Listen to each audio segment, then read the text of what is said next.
ಶ್ರೀ ಸ್ವಾಮಿ ಸಮರ್ಥ ಶ್ರೀ ಅಕ್ಕಲ್ಕೋಟ್ ಶ್ರೀ ಸ್ವಾಮಿ ಸಮರ್ಥ ಸೇವಾ ಕನ್ನಡ ಯೂಟ್ಯೂಬ್ ಚಾನಲ್ದಾಗ ಎಲ್ಲರಿಗೂ ಸ್ವಾಗತ. ನಾನು ನಿಮ್ಮ ಪೂಜಾ. ಮೊದಲನೇದಾಗಿ ಎಲ್ಲ ನನ್ನ ಸ್ವಾಮಿ ಕುಟುಂಬದವ್ರಿಗೂ ಶ್ರೀ ಸ್ವಾಮಿ ಸಮರ್ಥ. ಇವತ್ತು ಶುಭ ಗುರುವಾರ, ಎಲ್ಲರಿಗೂ ಶುಭ.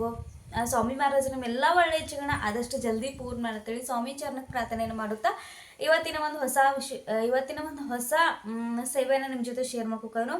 ನಾನು ಸ್ವಾಮಿ ಮಹಾರಾಜರ ನಿತ್ಯ ಸೇವೆ ಬಗ್ಗೆ ಹೇಳಿ ತಿಳಿಸ್ಕೊಟ್ಟಿದ್ದಾನು. ನನಗೆ ಎಷ್ಟು ಸೇವೆ ಬಗ್ಗೆ ಗೊತ್ತಿಲ್ಲ ಅಷ್ಟೆಲ್ಲ ನಿಮ್ಮ ಜೊತೆ ಶೇರ್ ಮಾಡ್ಕೋತಾನೆ. ಇವತ್ತು ಅತ್ಯಂತ ಸರಳ ರೀತಿ ಸ್ವಾಮಿ ಮಹಾರಾಜರ ಆರತಿ ಯಾವ ಮಾಡಬೇಕು, ಸ್ವಾಮಿ ಮಹಾರಾಜರ ಆರತಿ ಅಂದ್ರೆ ಏನ, ಸ್ವಾಮಿ ಮಹಾರಾಜರ ಆರತಿ ಟೈಮ್ದಾಗ ಏನೆಲ್ಲ ಮಾಡಬೇಕು, ಆ ನಂತರ ಸ್ವಾಮಿ ಮಹಾರಾಜರ ಸಂಕಲ್ಪಯುಕ್ತ ಆರತಿ ಸೇವೆಯನ್ನು ಯಾವ ರೀತಿ ಮಾಡೋದು ಅನ್ನೋದು ವಿಡಿಯೋನ ನಿಮ್ಮ ಜೊತೆ ಶೇರ್ ಮಾಡ್ಕೊಂಡು ವಿಡಿಯೋನ ಕೊನೆ ತನಕ ನೋಡ್ರಿ. ಮೊದಲನೇದಾಗಿ ನಾವೆಲ್ಲರೂ ಕೂಡ ಯಾವುದೇ ಒಂದು ದೇವರ ಪೂಜೆ ಮಾಡಲಿ, ಕೊನೆಯದಾಗಿ ಆರತಿಯನ್ನು ಹೇಳ್ತೇವೆ, ಮಂಗಳಾರತಿ ಹಾಡ್ತೇವೆ. ನಮಗೆ ಬಂದಂಥ ಆರತಿಗಳನ್ನ ಹಾಡಿ ಸ್ವಾಮಿ ನಾವು ಮಾಡಿದಂಥ ಸೇವೆಗೆ ಅವ್ರ ಚರಣಕ್ಕೆ ಸಮರ್ಪಣೆ ಮಾಡ್ತೇವೆ. ಇನ್ನು ಸ್ವಾಮಿ ಮಹಾರಾಜರ ಆರತಿ ಪ್ರತಿ ಕೇಂದ್ರದಾಗ ಗುರುವಾರದ ಸಾಯಂಕಾಲ ಆರತಿ ನಡೀತೈತಿ. ಪ್ರತಿನಿತ್ಯ ಕೇಂದ್ರದಾಗ ಅಂದ್ರೆ ದೊಡ್ಡ ಕೇಂದ್ರ ಏನಿರ್ತಾವಲ್ಲ, ಮೇನ್ ಕೇಂದ್ರದಲ್ಲಿ ಪ್ರತಿನಿತ್ಯ ಬೆಳಿಗ್ಗೆ ಸಾಯಂಕಾಲ 2 ಟೈಮ್ ಆರತಿ ಆಗ್ತೈತಿ. ಆದ್ರೆ ನಾವು ಈಗ ಹೊಸವಾಗಿ ಅಧಿಷ್ಠಾನ ಮಾಡಿದಂಥ ಅಥವಾ ನಮ್ಮ ಸುತ್ತಮುತ್ತ ನಾನು ನೋಡಿದಂಥ ಕೆಲವೊಂದು ಕೇಂದ್ರಗಳದಾಗ ಈಗ ಸದ್ಯಕ್ಕೆ ಅಧಿಷ್ಠಾನ ಅಂದರೆ ಸದ್ಯಕ್ಕೆ ಸ್ವಾಮಿ ಮಹಾರಾಜರ ಒಂದು ಸೇವಾ ನಮ್ಮ ಊರಾಗ ಬರ್ಬೇಕಂತ ಹೇಳಿ ನಮ್ಮ ಸುತ್ತಮುತ್ತ ಇದ್ದ ದೇವಸ್ಥಾನ, ಮಾರುತಿ ಮಂದಿರ ಆಗಲಿ, ಶಿವಾಲಯ ಆಗಲಿ, ಇಲ್ಲಿ ಸಾಯಂಕಾಲ ಪ್ರತಿ ಗುರುವಾರ ಸಾಯಂಕಾಲ ಆರತಿಯನ್ನು ತಗೋಕೋದಾರ. ಹಾಗಾಗಿ ನಮ್ಗೆ ಸುತ್ತಮುತ್ತ ನೀವು ಕೇಳಿ ನೋಡ್ರಿ, ಅಲ್ಲಿ ಆರತಿಯನ್ನು ತಗೋತಿರ್ತಾರೆ. ಇಲ್ಲಾಂದ್ರೆ ಮನ್ಯಾಗ ಯಾವ ರೀತಿ ಮಾಡೋದು ಕೂಡ ಹೇಳ್ತಾರೆ. ಅಲ್ಲಿ ಹೋಗಿ ಕೂಡ ನೀವು ಆರತಿಗೆ ಜಾಯ್ನ್ ಆಗ್ರಿ. ಹೋಗುವಾಗ ನಿಮ್ಗೆ ಸಾಧ್ಯ ಎಷ್ಟಾದೈತೆ ಅಷ್ಟ ಹಣ್ಣುಗಳಾಗಲಿ, ಸ್ವೀಟ್ ಆಗಲಿ, ಪೇಡೆ ಆಗಲಿ, ನಿಮ್ಗೆ ಏನಾಗ್ತೈತೆ ಅದನ್ನು ತೊಗೊಂಡು ಹೋಗ್ರಿ. ಇನ್ನು ನಾವು ಆರತಿ ಮನ್ಯಾಗ ಯಾಕೆ ಮಾಡಬೇಕು, ಇನ್ನು 108 ಆರತಿದು ಕೂಡ ಮೊದಲೇ ಹೇಳ್ಕೊಡ್ತಾರೆ. ಸಂಕಲ್ಪಯುಕ್ತ ಆರತಿ ಅಂತ ಇಲ್ಲ, ನೀವು 108 ಆರತಿ ಸೇವೆಯನ್ನು ಮಾಡ್ಬೋದು. ಅಂದ್ರೆ 108 ಆರತಿ ನಮ್ಮ ಆಗ್ಬೇಕು. ಯಾವಾಗ 108 ಸ್ವಾಮಿ ಮಹಾರಾಜರ ಆರತಿಗೆ ನಾವು ಅಟೆಂಡ್ ಆಗ್ತೀವಲ್ಲ, ಅವಾಗ ಸ್ವಾಮಿ ಮಹಾರಾಜರ ಅಸಾಧ್ಯವಾದನ್ನು ಕೂಡ ಸಾಧ್ಯವಾಗಿ ಮಾಡ್ತಾರೆ. ಇದು ನನ್ನ ಅನುಭವ ಕೂಡ ಬಂದವು. ನಾವು ಪ್ರತಿ ಗುರುವಾರ ಯಾವಾಗಿಂದ ನನ್ನ ಸ್ವಾಮಿ ಪರಿಚಯ ಆಗಿಲ್ಲ, ನನ್ನ ಮದುವೆ ಹೋಗೋಕ್ಕಿಂತ ಮುಂಚೆ ಪ್ರತಿ ಗುರುವಾರ ಮಿಸ್ ಮಾಡ್ದ ಆರತಿಗೆ ಹೋಗ್ತೀನಿ. ಅದೊಂದು ರೀತಿ ಈ ವಾರ ತಪ್ಪಿತ್ತಂದ್ರೆ ಏನೋ ಒಂದು ಕಳ್ಕೊಂಡಂಗ, ಒಟ್ಟ ಏನೋ ಏನು ಬ್ಯಾಡಪ್ಪ ಏನೂ ಇಲ್ಲ, ಆರತಿ ಹೋಗಿ ಬಂತಂದ್ರೆ ಏನೋ ಒಂದು ಖುಷಿ. ಅಲ್ಲಿ ಹೋಗಿ ಬಂದು 10 ನಿಮಿಷ ಕೂತ್ ಬಂದ್ರು ಮನಸ್ಸಿಗೆ ನೆಮ್ಮದಿ ಸಿಗ್ತಿತ್ತು. ಅಷ್ಟು ಚಂದ ಆರತಿ ಕೂಡ ಅಲ್ಲಿ ಮಾಡ್ತಿರ್ತಾರೋ. ಇನ್ನೊಂದು ನಾ ಹೇಳ್ಬೇಕಂದ್ರೆ, ಆರತಿ ಮಾಡುವಾಗ ನಮ್ಮ ಶಾರೀರಿಕ ಮಾನಸಿಕ ಏನೇ ಒಂದು ಬಾಧೆಗಳು ಇದ್ರೂ ಕೂಡ ಸಾಕ್ಷಾತ್ ಸ್ವಾಮಿ ಮಹಾರಾಜರು ಅಲ್ಲಿರ್ತಾರೆ. ನಾ ಆರತಿ ಜಾಯ್ನ್ ಆದಾಗ ಕೂಡ ನನಗೂ 1-2 ಸಲ ಈ ರೀತಿ ಆಗಿತ್ತು. ಇನ್ನು ನಾ ನೋಡಿದ ಆರತಿ ಹೋದಾಗ ಅಲ್ಲಿ ಕೂಡ ಅಂದ್ರೆ ನಮ್ಗೆ ಶಾರೀರಿಕ ಮಾನಸಿಕ ಯಾವುದೇ ಒಂದು ವ್ಯಾಧಿ ಇತ್ತಂದ್ರೆ ನಮ್ಗೆ ಆರತಿ ಮಾಡುವಾಗ ಕಣ್ ಕತ್ಲಿ ಬರೋದಾಗ್ಲಿ, ಪೂರ್ತಿ ಬೆವರು ಬಿಟ್ಟಂಗೆ ಆಗೋದಾಗ್ಲಿ, ಒಂಥರ ತ್ರಾಸ ಅಂದ್ರೆ ನೆಗೆಟಿವ್ ನಮ್ಮಲ್ಲಿ ಎನರ್ಜಿ ಇತ್ತಂದ್ರೆ ಒಂಥರ ತ್ರಾಸ ಆಗೋದು. 1-2 ಸಲ ನಾನು ಕೂಡ ಆರತಿಗೆ ಹೋದಾಗ ತಿರುಗಿ ಬಂದು ಬಿದ್ದೇನೆ, ಅಂದ್ರೆ ಕಣ್ಣಿಗೆ ಕತ್ಲಿ ಬಂದು ಬಿದ್ದೇನೆ. ಆಮೇಲೆ ಹೊಳ್ಳಿ ನೋಡ್ರೆ ನಮ್ಮ ಶರೀರದಾಗ ಒಂದು ಹೊಸ ಊರ್ಜಾ ನಿರ್ಮಾಣ ಆದಂಗೆ ಆಗಿರ್ತೈತಿ. ಏನೋ ಒಂದು ಆಗೈತಿ ನಮ್ಗೆ, ಆವಾಗ ತ್ರಾಸ ಆಗಿರ್ತೈತಿ, ಅವಾಗ ನಮ್ಗೆ ಏನಾಗಿರ್ತಿ ಕೂಡ ಅರ್ಥ ಆಗೋಲ್ಲ. ಆದ್ರೆ ಯಾವಾಗ ನಮ್ಗೆ ಹೊಳ್ಳೆ ಎಚ್ಚರ ಆಗ್ತೈತಿಲ್ಲ, ಅವಾಗ ನಮ್ಮ ಶರೀರದಾಗ ಒಂದು ಹೊಸ ಊರ್ಜಾ, ಹೊಸ ಶಕ್ತಿ ಅನ್ನೋದು ನಮ್ಮ ಶರೀರದಾಗ ಇದಾಗೈತಿ. ನಮ್ಮ ಶರೀರದಿಂದ ಏನೋ ಒಂದು ಭಾರವಾದ ವಸ್ತುವನ್ನ ನಮ್ಮ ಶರೀರ ಮ್ಯಾಗಿಂದ ಇಳಿಸಿದಾರೆ, ನಮ್ಮ ತಲೆ ಮ್ಯಾಗ ಏನೋ ಒಂದು ಭಾರವಾದ ವಸ್ತು ಇಟ್ಟಿರೋ ಅದನ್ನ ಈ ಕೆಳಗೆ ಇಳಿಸಿದಾರ ಅನ್ನೋ ರೀತಿ ಅನುಭವ ಆಗ್ತಿರ್ತೈತಿ. ಆದಷ್ಟು ಆರತಿಗೆ ಜಾಯ್ನ್ ಆಗ್ರಿ. ಅಂದ್ರೆ ಶಾರೀರಿಕ ಮಾನಸಿಕ ಬಾಧೆ ಇದ್ದು ಅಂದ್ರು ವ್ಯಾಧಿ ಇದ್ರು ಕೂಡ ಆರತಿ ರೋಗವ ಸ್ವಾಮಿ ಮಹಾರಾಜರು ಅಲ್ಲೇ ನಷ್ಟ ಮಾಡ್ತಾರೆ. ಇದು ನನಗೆ ಸ್ವತಃ ಅನುಭವ ಆಗೈತಿ. 2 ಸಲ ಆರಾಮಿಲ್ದಾಗ ನಾ ಆರತಿ ಹೋಗಿನಿ. ಅಲ್ಲಿಂದ ಹೊಳೆ ಬಂದ್ಕೂಲೆ ನಂಗೆ ಏನೂ ಆಗ್ದಿಲ್ಲ, ನಾ ಯಾವ ಹಾಸ್ಪಿಟ್ಲ್ಗೂ ಹೋಗ್ದಿಲ್ಲ, ಏನೂ ಇಲ್ಲ. ಇನ್ನು ನೆಕ್ಸ್ಟ್ ನಾವು ಮನ್ಯಾಗ ಯಾವ ರೀತಿ ಆರತಿ ಮಾಡಬೇಕು, ನಿತ್ಯ ಸೇವೆ ಗ್ರಂಥದಾಗ ಆರತಿ ಕೊಟ್ಟಿದ್ದಾರೆ. ಸಾಯಂಕಾಲ ಆರತಿ 8:00 ಮಾಡ್ತಾರೋ, 10:00 ಆರತಿ ಮಾಡ್ತಾರೋ, ಸಾಯಂಕಾಲ 5:00ರಿಂದ 7 ಗಂಟೆ ಒಳಗೆ. ಅಂದ್ರೆ ಕೇಂದ್ರಗಳು 6 ಗಂಟೆಗೆ ಆರತಿ ಸ್ಟಾರ್ಟ್ ಮಾಡ್ತಾರೆ. ಅವರು 28ಕ್ಕೆ 6 ಗಂಟೆಗೆ ಇಷ್ಟರೊಳಗೆ ಆರತಿ ಸ್ಟಾರ್ಟ್ ಮಾಡ್ತಿರ್ತಾರೋ. ಆರತಿ ಸ್ಟಾರ್ಟ್ ಮಾಡ್ಕೊತ ಮುಂಚೆ ಸಾಮೂಹಿಕ ಒಂದು ಜಪಮಾಲೆ ತಗೋತಾರೆ. ಅಂದ್ರೆ ಶ್ರೀ ಸ್ವಾಮಿ ಸಮರ್ಥ ಒಂದು ಜಪಮಾಲೆ ತಗೋತಾರೋ. ಸ್ವಾಮಿ ಮಹಾರಾಜರ ಕೇಂದ್ರದಾಗ ಆರತಿಯನ್ನು ಸಾಯಂಕಾಲ ಮಾಡ್ತಿರ್ತಾರೋ. ಆ ನಂತರ ನೀವು ಸಣ್ಣ ಮಕ್ಕಳನ್ನ ಕೂಡ ಅಲ್ಲಿ ಕರ್ಕೊಂಡು ಹೋಗ್ರಿ. ಆರತಿ ಟೈಮ್ದಾಗ ಅವ್ರಿಗೂ ಕೂಡ ಆರತಿದಾಗ ಅಟೆಂಡ್ ಮಾಡಿರಿ. ಮತ್ತು ಪ್ರತಿ ರವಿವಾರ ಪ್ರತಿಯೊಂದು ಕೇಂದ್ರದಾಗ ಬಾಲ್ಯ ಸಂಸ್ಕಾರವನ್ನು ನಡೆಸ್ಕೊತಾರೋ. ನೀವು ಮಾಹಿತಿ ತಗೊಂಡು ಅಲ್ಲಿ ಹೋಗ್ರಿ. ಇನ್ನು ಇಲ್ಲಿ ನೋಡ್ರಿ ಆರತಿ ಕೊಟ್ಟಿದ್ದಾರೆ. ಬುಪ್ಪಾಳ ಆರತಿ ಅಂದ್ರೆ ಬೆಳಗ್ಗೆ 8 ಗಂಟೆಗೆ ಆರತಿ ಮಾಡ್ತಿರ್ತಾರೆ. ಅಲ್ಲಿ 2 ಸ್ವಾಮಿ ಮಹಾರಾಜರ ಆರತಿ ಮತ್ತು ಗಣಪತಿ ಆರತಿಯನ್ನು ಮಾಡ್ತಿರ್ತಾರೋ.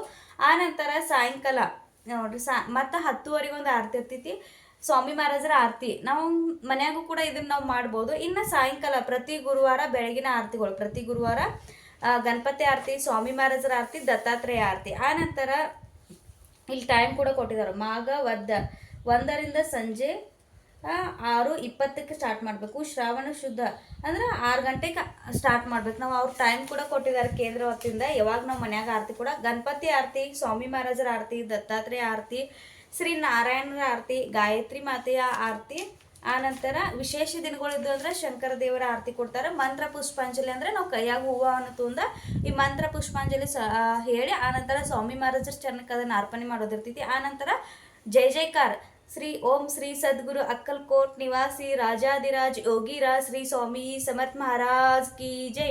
ಅನಂತ ಕೋಟಿ ಬ್ರಹ್ಮಾಂಡ ನಾಯಕ ಭಕ್ತವತ್ಸಲ ಭಕ್ತಾದಿಮಾನಿ ಶ್ರೀಪಾದ ಶ್ರೀವಲ್ಲಭ ವಿಜಯ ದತ್ತ ಶ್ರೀ ಗುರುದೇವ ದತ್ತ ಸಮರ್ಥ ಅವಧೂತ ಚಿಂತನ ಶ್ರೀ ಗುರುದೇವ ದತ್ತ. ಓಂ ಶ್ರೀ ಗಾಯತ್ರಿ ಮಾತಾ ಕಿ ಜೈ. ಓಂ ಶ್ರೀ ಗುರು ಮಹಾರಾಜ್ ಕಿ ಜೈ. ಮಹಾರಾಜರ ಜೈ ಜೈಕಾರ ಹಾಕೋದಿರ್ತೈತಿ ಆರತಿ ಆದ ನಂತರ. ಆ ನಂತರ ಪ್ರಾರ್ಥನಾ ಆರತಿ. ಇಷ್ಟು ಸ್ವಾಮಿ ಮಹಾರಾಜರ ಆರತಿಗಳು ಇರ್ತಾವೆ. ಈ ಎಲ್ಲ ಆರತಿಗಳನ್ನ ನಾವು ಮನ್ಯಾಗ ಕೂಡ ಹೇಳ್ಬೋದು. ಈಗ ನಾನು ನಿಮ್ಗೆ ಸ್ವಾಮಿ ಮಹಾರಾಜರ ಒಂದು ಆರತಿಯನ್ನು ನಾವು ಯಾವ ದಾಟಿ ಒಳಗೆ ಅಂದ್ರೆ ನಾವು ಹೊಸವಾಗಿ ಸ್ವಾಮಿ ಕೇಂದ್ರದಾಗ ಹೊಸವಾಗಿ ಸ್ವಾಮಿ ಮಹಾರಾಜರ ಇದ್ದು ಅಂದ್ರೆ ಯಾವುದೇ ಆರತಿ ಕೂಡ ನಮಗೆ ಬರೋಲ್ಲ. ನನಗೂ ಕೂಡ ಹಂಗೆ ಆಗ್ತಿತ್ತು. ಹೋಗ್ತಾ ಹೋಗ್ತಾ ಎಲ್ಲ ರೂಢಿ ಆಗ್ತೈತಿ. ಸ್ವಾಮಿ ಮಹಾರಾಜರು ನಮ್ಮ ಕಡೆಯಿಂದ ಮಾಡಿಸ್ತಾರೋ. ಈಗ ನಾವು ಒಂದಷ್ಟು ನಿಮ್ಗೆ ಆರತಿನ ಅಂತ ತೋರಿಸ್ತೇನೆ. ಆರತಿಯೋ ವಾಳು ಶ್ರೀ ಸದ್ಗುರು ಸ್ವಾಮಿ ಸಮರ್ಥ ಸ್ವರೂಪ ದಿಗಂಬರ ಅಜಾನುಭಾವು ಭವ್ಯ ಕಾಯನಾಥ ದಿವ್ಯ ಕಾಯನಾಥ ಹೃದಯ ನಿರಂಜಿನಿ ಶುದ್ಧ ಪ್ರೇಮ ಕೃತಿ ಭಾವಾಚಾವಾತಿ ಭಜನಾನಂದೇ ಪ್ರಕಾಶ ದೇವುನ ಉಜಳಲ ಜ್ಯೋತಿ. ಆರತಿ ಓ ವಾಳು ಶ್ರೀ ಸದ್ಗುರು ಸ್ವಾಮಿ ಸಮರ್ಥ ಸ್ವರೂಪ ದಿಗಂಬರ ಅಜಾನುಭಾವು ಭವ್ಯ ಕಾಯನಾಥ ದಿವ್ಯ ಕಾಯನಾಥ ಸ್ವರ್ವ ಸಾರ್ಪನ್ನೇ ವಿದ್ಯಾಶೀಠೆ ವಿಲೇಚಿ ಪುಡತಿ ಸನ್ಮತಿ ಸದ್ರುತಿ ಸದ್ಕೃತಿ ಸದ್ಗತಿ ಪ್ರಸಾದ ದ್ಯಾಹಾತಿ. ಆರತಿ ಓ ವಾಳು ಶ್ರೀ ಸದ್ಗುರು ಸ್ವಾಮಿ ಸಮರ್ಥ ಸ್ವರೂಪ ದಿಗಂಬರ ಅಜಾನುಭಾವು ಭವ್ಯ ಕಾಯನಾಥ ದಿವ್ಯ ಕಾಯನಾಥ ಶ್ರೀ ಸ್ವಾಮಿ ಸಮರ್ಥ ಮಹಾರಾಜ್ ಚರಣಾರ್ಪಣ ಮಸ್ತು. ಈ ರೀತಿ ಆರತಿಗಳು ಇರ್ತಾವೆ. ಈ ರೀತಿ ನಾವು ಅತ್ಯಂತ ಸುಂದರವಾಗಿ ಅತ್ಯಂತ ಸರಳವಾಗಿ ಆರತಿ ಇದಾವೆ. ಪ್ರತಿಯೊಂದು ಆರತಿ ಕೂಡ ಮರಾಠಾಗೆ ಇರೋದ್ರಿಂದ ಕೆಲವೊಂದು ಸಲ ನಮ್ಗೆ ತಿಳ್ಕೊ ಕಷ್ಟ ಆಗ್ತೈತಿ. ಆದ್ರೆ ಹೋತಾ ಈ ಆರತಿಗಳು ನಮ್ಗೆ ರೂಢಿ ಆಗ್ತಾವೆ. ಆರತಿಗಳನ್ನ ಕೇಳ್ರಿ, ಆರತಿಗಳನ್ನ ಮೊಬೈಲ್ದಾಗ ಹಚ್ಚಿ ಆರತಿಯನ್ನು ಮಾಡಿರಿ. ಸಾಯಂಕಾಲ ಇನ್ನು ಮನ್ಯಾಗ ಯಾವ ರೀತಿ ಆರತಿ ಮಾಡ್ಬೇಕಂದ್ರೆ ನಾವು ಸಾಯಂಕಾಲ ಏನು ಅಡುಗೆ ಮಾಡಿರ್ತೀವೋ ಅದು ಅಡುಗೆನ ನೈವೇದ್ಯವಾಗಿಡಬೇಕು. ಇಲ್ಲಾಂದ್ರೆ ನಿಮ್ಮ ಮನ್ಯಾಗ ಹಾಲ ಸಕ್ಕರೆ ನೈವೇದ್ಯ ಕೂಡ ಇಟ್ಟ ದೀಪವನ್ನು ಹಚ್ಚಿ ಉದ್ಬತ್ತಿ ಹಚ್ಚಿ ಮತ್ತು ಶಂಖ ಇತ್ತಂದ್ರೆ ಶಂಖ ಕೂಡ ನೀವು ಇದು ಮಾಡ್ಬೋದು. ಗಂಟಿ ಅಥವಾ ಕರ್ಪೂರ ಆರತಿ ಕೂಡ ನೀವು ಮಾಡ್ಬೋದು. ತುಪ್ಪದ ಆರತಿ ಕೂಡ ಮಾಡ್ಬೋದು. ಯಾವುದು ನಿಮ್ಗೆ ಅನುಕೂಲ ಆಗ್ತಿದ್ಲ ಆ ಆರತಿಯನ್ನು ಹಚ್ಕೊಂಡು ನೀವು ಸ್ವಾಮಿ ಮಹಾರಾಜರ ಆರತಿಯನ್ನು ಮಾಡೋದೈತಿ, ಗಣಪತಿ ಆರತಿ ಮಾಡೋದೈತಿ, ಸ್ವಾಮಿ ಮಹಾರಾಜರ ಆರತಿ ಮಾಡೋದೈತಿ. ಯಾವ್ದು ಎಲ್ಲ ನಿಮ್ಗೆ ಆದ್ರೆ ಸಾಧ್ಯ ಆದ್ರೆ ಮಾಡ್ರಿ. 3-4 ಆರತಿ ಹಾಡುಗಳು ಇದಾವೆ ಅವಷ್ಟು. ಇಲ್ಲಪ್ಪ ಅಂದ್ರೆ ನಾವು ಮಾಡ್ತೇವೆ ಅಂದ್ರೆ ಎರಡೂ ಕೂಡ ನೀವು ಆರತಿಯನ್ನು ಮಾಡ್ಬೋದು. ಆರತಿ ಮಾಡೋದ್ರಿಂದ ಏನಂದ್ರೆ ಸಾಕ್ಷಾತ್ ಸ್ವಾಮಿ ಮಹಾರಾಜರ ಆರತಿ ಮಾಡುವಾಗ ಅಲ್ಲಿ ಇರ್ತಾರೆ, ನಾವು ಆಸೀನರಾಗಿರ್ತಾರೆ ಸ್ವಾಮಿ ಮಹಾರಾಜರಲ್ಲಿ. ಎಷ್ಟೋ ಸ್ವಾಮಿ ಭಕ್ತರಿಗೆ ಈ ಥರ ಅನುಭವಗಳು ಕೂಡ ಬಂದವು. ನಾವು ಕೇಂದ್ರದಾಗ ಆರತಿಗೆ ಯಾಕಷ್ಟು ಮಹತ್ವ ಕೊಡ್ತೇವೆ ಅಂದ್ರೆ ನಾವು ಎಲ್ಲ ಭಕ್ತರು ಕೂಡಿ ಸ್ವಾಮಿ ಮಹಾರಾಜರ ಅಂತಃಕರಣದಿಂದ ಅವ್ರನ್ನ ನಾವು ಕರಿತಿರ್ತೇವೆ. ಅಂತಃಕರಣದಿಂದ ಅವ್ರ ಸ್ತುತಿಯನ್ನು ಮಾಡ್ತಿರ್ತೇವೆ. ಅಂತಃಕರಣದಿಂದ ಅವ್ರಿಗೆ ಪ್ರಾರ್ಥನೆಯನ್ನು ಮಾಡ್ತಿರ್ತೇವೆ. ಮತ್ತು ಆ ಮಹಾರಾಜರ ಅವಾಗ ನಮ್ಗೆ ಸಾಕ್ಷಾತ್ ಕೆಲವೊಂದು ಕೇಂದ್ರದಾಗ ಸಾಕ್ಷಾತ್ ಸ್ವಾಮಿ ಮಹಾರಾಜರ ಪ್ರಸಾದ ಏನು ನಾವು ನೈವೇದ್ಯ ಇಟ್ಟಿರ್ತಿಲ್ಲ ಅಲ್ಲಿ ಗ್ರಹಣ ಮಾಡಿದ ಕೂಡ ಅನುಭವಗಳು ಎಷ್ಟೋ ಆಗಿದಾವು. ಎಷ್ಟೋ ನಾವು ನೋಡಿದೆವು. ಯಾವಾಗ ನಾವು ಕೇಂದ್ರದಾಗ ಹೋಗ್ತೇವಲ್ಲ ಅಲ್ಲಿ ಒಂದು ರೀತಿ ಅಲ್ಲಿದೊಂದು ವೈಬ್ಸ ಬೇರೆ ಇರ್ತವೆ. ಅಲ್ಲಿ ಹೋದು ಅಂದ್ರೆ ನಾವು ಎಷ್ಟೇ ನಮ್ಮ ಜಗತ್ತಿನ ನಮ್ಗೆ ಎಷ್ಟೇ ನಮ್ಮ ಬೆನ್ನ ಹಿಂದರು ಜವಾಬ್ದಾರಿ ಎಷ್ಟೇ ಕಷ್ಟ ಸಮಸ್ಯೆ ಎಲ್ಲ ಇದ್ರೂ ಕೂಡ ಅಲ್ಲಿ ಆ ಒಂದು ಏನು ಕೇಂದ್ರದ ಎಂಟ್ರಿ ಆಗ್ತೀವಲ್ಲ ಅವೆಲ್ಲ ಅಲ್ಲೇ ನಿಂತ ಸ್ವಾಮಿ ಮಹಾರಾಜರ ಮಾತ್ರ ನಮ್ಗೆ ಕಾಣ್ತಿರ್ತಾರೆ. ಅಲ್ಲಿ ಸ್ವಾಮಿ ಮಹಾರಾಜರು ಅಷ್ಟೇ ಕಾಣ್ತಾರೆ. ಎಷ್ಟೇ ದೊಡ್ಡ ಸಮಸ್ಯೆ ಇದ್ರೂ ಅಲ್ಲಿ ಸ್ವಾಮಿ ಮಹಾರಾಜರು ನನ್ನ ಜೊತೆ ಇದ್ದಾರು ಅನ್ನೋ ಒಂದು ನಂಬಿಕೆನ ನಮಗೆ ಆ ಸಮಸ್ಯೆಗಳಿಂದ ಹೊರಬರಕ್ಕೆ ಮಾರ್ಗಗಳನ್ನು ತೋರಿಸ್ತೈತಿ. ಆ ಸಮಸ್ಯೆದಿಂದ ಹೊರಬರಕ್ಕೆ ಒಂದು ಸ್ವಾಮಿ ಮಹಾರಾಜರ ಮಾರ್ಗದರ್ಶನ ಮಾಡ್ತಿರ್ತಾರೋ. ಹಾಗಾಗಿ ಆರತಿಯನ್ನು ಮಾಡಿರಿ. ಇನ್ನು 108 ಆದಷ್ಟು ಆರತಿಯನ್ನು ಅಟೆಂಡ್ ಹಾಕಿ ಪ್ರಯತ್ನ ಮಾಡಿರಿ. ನಿಮ್ಮ ಸುತ್ತಮುತ್ತ ಕೇಂದ್ರ ಇದ್ದು ಇಲ್ಕ ಮನ್ಯಾಗ ನೀವು 108 ಆರತಿಯನ್ನು ಪೂರ್ಣ ಮಾಡ್ಬೋದು. ಪ್ರತಿ ಗುರುವಾರ ಮಾಡಿರಿ, ಪ್ರತಿನಿತ್ಯ ಮಾಡಿರಿ, ಪ್ರತಿ ಹುಣ್ಣಿಮೆಗೆ ಅಮಾವಾಸ್ಯೆಗೆ ನಿಮ್ಗೆ ಹೆಂಗೆ ಅನುಕೂಲ ಆಗ್ತಿದ್ಲ ಹಂಗೆ ಸ್ವಾಮಿ ಮಹಾರಾಜರ ಆರತಿಯನ್ನು ಮಾಡಿರಿ. ವಿಶೇಷ ಗುರುವಾರ ಅಂತೂ ತಪ್ಪಿಸ್ಬೇಡ್ರಿ. ಗುರುವಾರ ನಿಮ್ಮ ಮನ್ಯಾಗ ಒಂದು ಆರತಿರೇ ಮಾಡಿರಿ. ಬೆಳಗ್ಗಿನ ಮಾಡಿರಿ ಅಥವಾ ಬೆಳಗ್ಗೆ 10:30 ಮಾಡಿರಿ. ಇಲ್ಲಾಂದ್ರೆ ಸಾಯಂಕಾಲ 6:30 ಹೆಂಗಾರು ಹುಡುಗರೆಲ್ಲ ಮನ್ಯಾಗ ಇರ್ತಾರೋ ಸಾಯಂಕಾಲ ದೀಪಾರಾಧನೆ ಎಲ್ಲ ಮಾಡಿರ್ತೀರಿ. ಹುಡುಗರನ್ನ ಕರ್ಕೊಂಡ ನೀವು ಕೂಡ ಆರತಿ ಮಾಡಿ ನಿಮ್ಮ ಮನ್ಯಾಗ ಏನು ಸ್ವೀಟ್ ಮಾಡಿರ್ತೀರ ಅಥವಾ ಏನು ಅಡುಗೆ ಮಾಡ್ತೀರ ಅದನ್ನ ಮಹಾರಾಜರಿಗೆ ನೈವೇದ್ಯವಾಗಿ ಸಮರ್ಪಣೆ ಮಾಡಿ ಲಾಸ್ಟ್ ಅದ್ ನೈವೇದ್ಯ ಒಂದು ನಿಮ್ಮ ಆರತಿ ಆದ ಕೂಡಲೇ ಅದ್ ನೈವೇದ್ಯನ ಎಲ್ಲರೂ ಕೂಡ ನಿಮ್ಮ ಮನ್ಯಾಗ ಪ್ರಸಾದ ರೂಪದಾಗ ತೋರಿ. ಇದನ್ನ ಹೇಳೋದಿದ್ರ ಉದ್ದೇಶ ಇಷ್ಟ. ಆರತಿಗೂ ಆದ ಕೂಡಲೇ ಖಂಡಿತವಾಗಿ ಜೀವನ ಬದಲಾಗ್ತೈತಿ. ಇದಕ್ಕೆ ನಾ ಈಗ ನನಗೆ ಆರತಿಗೆ ಹೋಗಕ್ಕಾಗಲ್ಲ, ಆದ್ರೆ ನಾ ಯಾವಾಗ ನಮ್ಮ ಊರಿಗೆ ಹೋಗ್ತಿಲ್ಲ ಖಂಡಿತ ಆರತಿ ಮಿಸ್ ಮಾಡ್ಕೊಲ್ಲ. ಎಷ್ಟೇ ಟೈಮ್ ಆದರೂ ಆರತಿಗೆ ಒಂದ್ಸಲರೇ ನಾ ಹೋಗಿ ಬಂದಿರ್ತೇನೆ ನಾವು ಊರಿಗೆ ಹೋದಾಗ. ಈಗಂತೂ ನಮ್ಗೆ ಇಲ್ಲಿ ಹೋಗಕ್ಕೆ ದೂರ ಆಗ್ತೈತಿ. ಮನ್ಯಾಗ ನಾ ಆರತಿಯನ್ನು ಮಾಡ್ತಿರ್ತೇನೆ. ಆರತಿ ಮಾಡ್ಕತ್ತು ಅಂದ್ರೆ ಅದ್ರ ಅನುಭವಗಳು ಬರ್ಕೊತ್ತು. ಮಹಾರಾಜರು ಯಾವ ರೀತಿ ಪ್ರಚಿತಿ ಕೊಡ್ತಾರೆ ಅನ್ನೋದು ಕೂಡ ನಮ್ಮ ಊಹಿಸು ಕೂಡ ಸಾಧ್ಯ ಇಲ್ಲ. ಆ ರೀತಿ ಮಹಾರಾಜ ನಮ್ಮ ಪರೀಕ್ಷೆಯನ್ನು ಕೂಡ ತಗೋತಾರೆ. ಆ ಪರೀಕ್ಷೆದಾಗ ಗೆಲ್ಲುವಂಥ ಪಾಸ್ ಆಗುವಂಥ ಸಾಮರ್ಥ್ಯವನ್ನು ಕೂಡ ನಮಗೆ ನೀಡ್ತಿರ್ತಾರೋ. ಹಾಗಾಗಿ ಆದಷ್ಟು ಆರತಿ ಸೇವೆಯನ್ನು ಎಲ್ಲರೂ ಮಾಡಿರಿ. ನಿಮ್ಮ ಹುಡುಗರಿಗೆ ಕಲಿಸ್ಕೊಡ್ರಿ ಆರತಿಯನ್ನು ಮಾಡ್ಕ. ಪ್ರತಿನಿತ್ಯ ಹುಡುಗರಿಗೆ ಸ್ವಾಮಿ ಮಹಾರಾಜರು ನಾ ಏನು ಸಣ್ಣ ಮಕ್ಕಳ ಕಡೆಯಿಂದ ಜಪಾನ ಮಾಲಿಸಿರತ್ತೆ ಹೇಳಲ್ಲ, 11 ಸಲ ಹೇಳ್ರಿ. ಆನಂತರ ಸ್ವಾಮಿ ಚರಿತ್ರೆ ಸಾರಾಮೃತದ ಪಾರಾಯಣ ಮಾಡಿರಿ. ಇವತ್ತಿಂದಂತೂ ಸ್ವಾಮಿ ಚರಿತ್ರೆ ಸಾರಾಮೃತ ಪಾರಾಯಣ ನೀವೆಲ್ಲರೂ ಆರಂಭ ಮಾಡಿದಿರತ್ತೆ ಭಾವಿಸ್ಕೊಂಡು ನಂದು ಕೂಡ ಸೇವೆ ಸ್ಟಾರ್ಟ್ ಐತಿ. ಆದ್ರೆ ನಿಮ್ಮ ಜೊತೆ ಆದಷ್ಟು ಅದನ್ನೂ ಕೂಡ ಮುಂದೆ ಶೇರ್ ಮಾಡ್ಕೋತೇನೆ. ಇನ್ನೂ ವಿಶಿಷ್ಟ ಸೇವೆಗಳನ್ನ ನಿಮ್ಮ ಜೊತೆ ಶೇರ್ ಮಾಡ್ಕೋದೈತಿ. ಹೊಸ ಸೇವೆಗಳನ್ನ ಅಂದ್ರೆ ಗುರುಮೌಲ್ಯವ್ರು ತಿಳಿಸ್ಕೊಟ್ಟಂಥ ಸೇವೆಗಳನ್ನ ನಿಮ್ಮ ಜೊತೆ ಶೇರ್ ಮಾಡ್ಕೋದೈತಿ.